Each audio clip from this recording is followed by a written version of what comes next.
Hola, ¿cómo están? Bienvenidos a Hoy es Noticia en esta tarde en que hay cielos cubiertos. A esta hora 16,4 grados es la temperatura en la región metropolitana y vamos a comenzar tomándole la temperatura a la política porque el gobierno presentó su propuesta para la llamada agenda de mínimos comunes.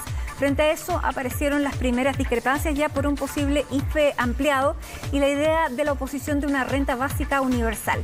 Guillermo San Martín nos va a contar todos los detalles. ¿Cómo estás, Guillermo? Muy buenas tardes.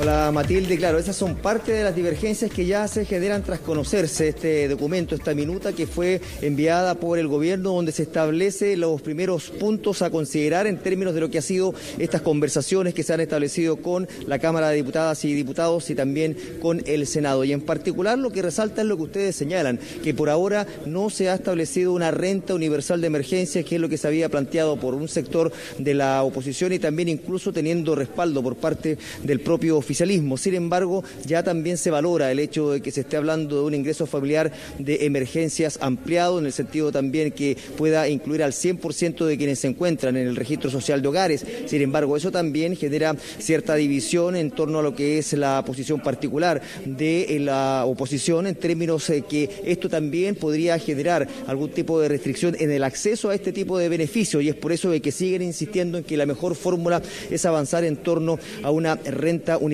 de emergencias. Pero si bien esto no lo considera, ya se ha planteado por parte del oficialismo de que no se debe pensar que esta es la propuesta final del gobierno. Esto se está analizando como un primer paso, que es posible que se vayan sumando mejoras a lo que se ha planteado inicialmente, y especial también es el énfasis que se le debe dar a lo que significa la recaudación. Este es otro de los aspectos que considera esta propuesta del gobierno, y se establece como puntos de partida también la posibilidad de repatriar capitales, también de incentivar el retiro de utilidades y a través de eso también generar algún tipo de recaudación.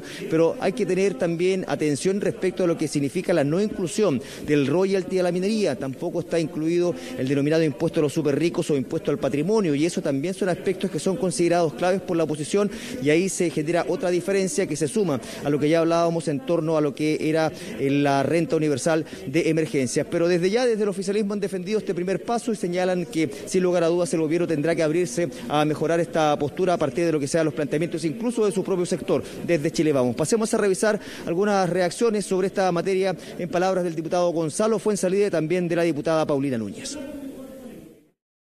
Creo que el Ejecutivo está avanzando en la línea correcta. Primero que nada, en un respiro a las pymes. Las pymes han sido muy afectadas en todo este periodo de pandemia y por lo mismo hay que darle respiro, hay que ayudarlas a ponerse de pie. Ha acogido una serie de propuestas que se han hecho en materia tributaria. De hecho, la propuesta que nosotros hicimos sobre un impuesto a la riqueza, que era a través de un impuesto único a las utilidades retenida hoy día en el food. ¿Quién podría estar en contra de una renta básica de emergencia en un momento tan alicaído de la economía y nuestra población? Y por lo cual, vuelvo a repetir, son preguntas que hay que responder. ¿A cuánta gente va a llegar? ¿Qué monto va a llegar? ¿Por cuánto tiempo va a llegar? Hacerle un llamado a la oposición. Dejen que la presidenta del Senado dialogue, logre acuerdo. Hoy, lamentablemente, hemos visto la pequeñez máxima. Empezó a figurar en las encuestas y muchos desde la oposición, incluidos sus candidatos presidenciales que no habían sido capaces de ordenar a su conglomerado, ya están yendo en contra de lo que ella misma ha ido conversando y de lo que ha ido avanzando. Pero desde el oficialismo también le decimos al gobierno que esto es un desde, esto es para conversar, esto es para ponernos a discutir y queremos que estos recursos, insisto, lleguen a la mayor cantidad de personas posible. A lo que hacía referencia la diputada Paulina Núñez es también al posible ruido que pudo haber generado el que desde la misma oposición se haya presentado una reforma constitucional para poder avanzar en una renta universal de emergencia. Sin embargo, durante la presente jornada fue la propia presidenta del Senado quien señala de que esta reforma surge como un insumo, una conversación previa que se había tenido en la oposición para poder avanzar en torno a esta materia, así que en ningún caso está ajena a lo que ya se está conversando entre el gobierno, la oposición y también el oficialismo, y es por eso de que resaltó que es un paso que se está considerando y que desde ningún punto de vista viene a generar algún punto de conflicto respecto a lo que son las negociaciones o las conversaciones, más bien, puesto que se ha evitado hablar de negociaciones insistentemente, más bien las conversaciones que se están gestionando con el Ejecutivo y también el oficialismo. Y en esta línea se sigue insistiendo por parte de la oposición en que la ayuda que se está planteando por el gobierno en esta propuesta inicial, sin lugar a dudas, que está lejana a lo que ellos establecen a través de una renta universal de emergencia. Por una parte, el monto del ingreso familiar es muy menor a lo que se puede establecer a través de una renta que ya se ha fijado como piso la línea de la pobreza, es decir, habla para una persona de cerca de 170.000 pesos versus lo que significaría el ingreso familiar de emergencia, y ahí se señala que el gobierno debe hacer esfuerzos para poder hacer crecer esa ayuda, ya sea el nombre que se le dé, ingreso familiar de emergencia, renta universal. Lo importante es que se considere mayores ayudas para las familias afectadas por la pandemia. Y el segundo ámbito es, sin lugar a dudas, también cómo se van considerando las metodologías de recaudación, que es un aspecto no menor en el que se sigue insistiendo por parte de la oposición, en el que también quienes más tienen deben ir aportando a poder enfrentar este momento de crisis que se ha generado producto precisamente de la pandemia. De todas maneras, se ha planteado de que esta es recién la postura que está planteando el Ejecutivo, y desde la misma oposición ha señalado que aún no está sobre la mesa la propuesta de la misma oposición, la contrapropuesta, y es por eso de que esperan que a medida vayan avanzando las conversaciones se puedan ir acercando posiciones sobre esta materia. Pasemos a revisar precisamente argumentos de la presidenta del Senado, Yanna Proboste, y también las críticas que se realizaron desde la oposición en palabras del diputado Gabriel Boric.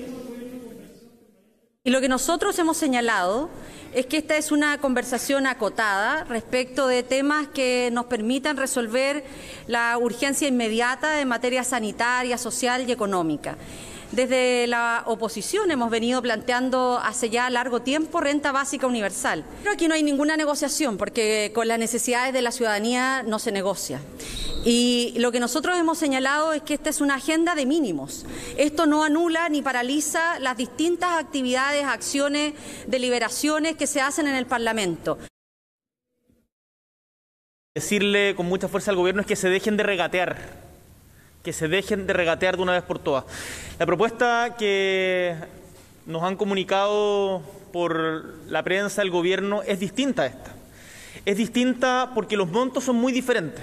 Está bien que puedan existir diferentes diálogos en diferentes partes, pero el diálogo se da en el Congreso. Y las propuestas concretas, en donde se legisla, es acá. Y acá tenemos una propuesta concreta. El gobierno dice IFE 3.0. El IFE, tal como explicábamos antes, no ha funcionado porque el monto no alcanza. Es 1/3 de lo que estamos planteando hoy día.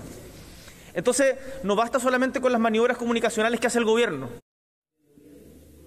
Bueno, la mirada más crítica respecto a lo que ha sido estas conversaciones entre el Ejecutivo, la oposición y el oficialismo surgen de una de las candidatas que también ya comienza a figurar en las encuestas. Si bien no es candidata oficialmente, ya se perfila como una de ellas. Hablamos de la diputada Pamela Giles, quien insistentemente ha señalado que por qué se hace necesario establecer este tipo de diálogos, si todo este tipo de conversaciones, acercamientos se podrían generar en la misma Cámara de Diputadas o Diputados y también en el Senado. ¿Por qué hacerlos en otra instancia? Y ahí es donde surge su crítica ácida incluso a lo que puede ser el rol que está jugando Yanna Proboste en los acercamientos con el Ejecutivo en particular. Pasemos a revisar precisamente algunas de las ideas que ha planteado sobre esta materia la diputada Pamela Giles. Queda claro que era una cocina, que no había acuerdos en la dirección que la oposición ha venido proponiendo desde hace un año, que no ha recogido el gobierno ninguna de las propuestas, y que esta cocina, el único objetivo que tuvo fue salvarle el cogote a Piñera, a quien teníamos hace una semana chapoteando en el suelo. ¿Quiénes son los protagonistas de esta nueva salvada? Bueno, los mismos de siempre.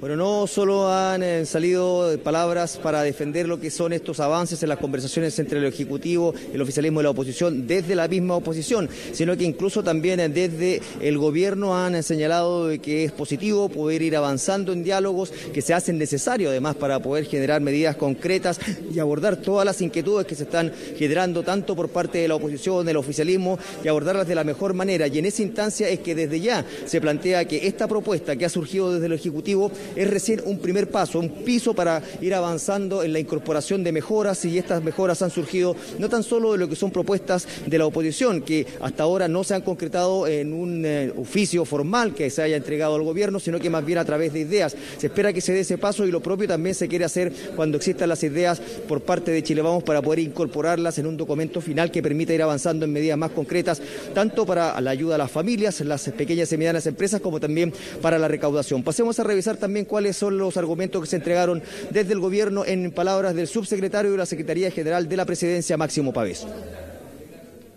El mandato del presidente es que desde Hacienda y Express se puedan abrir conversaciones en serio para buscar un acuerdo grande que nos permita a todos los chilenos seguir enfrentando juntos la pandemia en el marco institucional. ¿Y se puede entender que esto como un primer paso para abrir ese diálogo y seguir avanzando? Que el diálogo avanzando, el senador Pizarro lo dijo, que con este documento que enviaron los ministros Osa y Cerda se puede empezar a trabajar, y no tenemos ninguna duda de que va a haber voluntad de poder buscar puntos de entendimiento dentro de la institucionalidad para poder seguir combatiendo la pandemia y poder seguir adelante con la marcha de nuestra República.